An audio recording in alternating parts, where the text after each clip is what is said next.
Hey Tree Sprites! Just a reminder, the Black History Month workshop series, Hatching a Black Dimension, a Black Imagination workshop, is happening this Sunday, February 9th at 2 p.m. Pacific, 5 p.m. Eastern. This is a free workshop, so reserve your spot in the link in the bio. Let's take some time to dream up a new Black reality before you tune in to the Super Bowl. More than anything right now, Black Americans need space for themselves. And when I use the word space, I mean space that is physical, spiritual, energetic, psychological, and imaginary. A very interesting thing that I noticed in the gaming, anime, nerd, and general sci-fi and fantasy space is that anti-Black oppressors seem to have this obsessive pathology over policing the Black imagination, making efforts to control the way that we express ourselves, view ourselves, and create ourselves in imaginary spaces.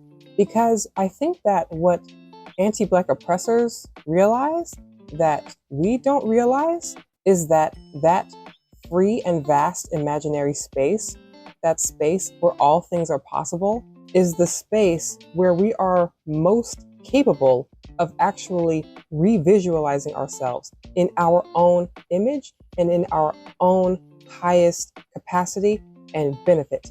And then, not only that, but just acknowledging the creativity and innovation of the Black community. Those visions and ideas, once we created the images of them, could rapidly manifest into the physical reality, outside the realm of the imaginary.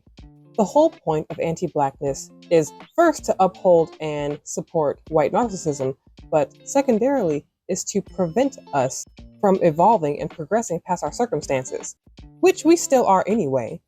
But in the space of the imaginary, we have infinitely more possibilities and speed and time to create without having to worry about practicality or being realistic or the mechanics, which are all things that we can figure out later. The issue is, with us being under intended constant stress in this nation, it's hard for us to really lean and sit in that imaginary creative space. And on a wider global scale, oppressive nations use stress, trauma, and terrorism in order to keep nations who they want to maintain control over, either for their natural resources or what have you, destabilized.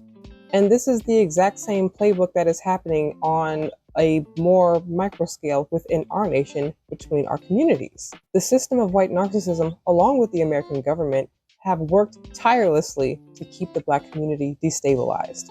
Because even in a state of stress, we were still able to build towns and businesses and become successful and become professionals repeatedly. Black women are still the highest educated demographic in the nation. And we are also the highest targeted people in the nation. I swear, pressure on Black people just makes diamonds. Stress and trauma causes us to fly out of our bodies and into our heads and into the ethereal, which historically has caused us to lean heavily on religion, which just serves to keep us docile. And now we need to move from that religious space to an imaginative space. Let's take that all things are possible through God mentality seriously.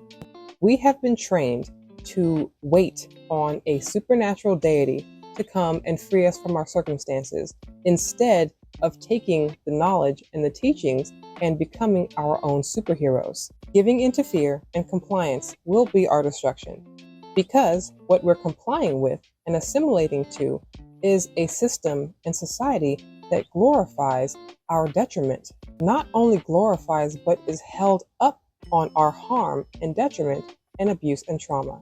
We are under attack, whether we comply or resist. So we might as well resist.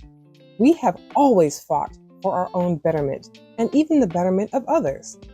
Because everything that Black Americans have fought for, everyone else benefits from. And moving forward, everything that we create, even if it is for ourselves, will ultimately benefit and advance all of society and humanity.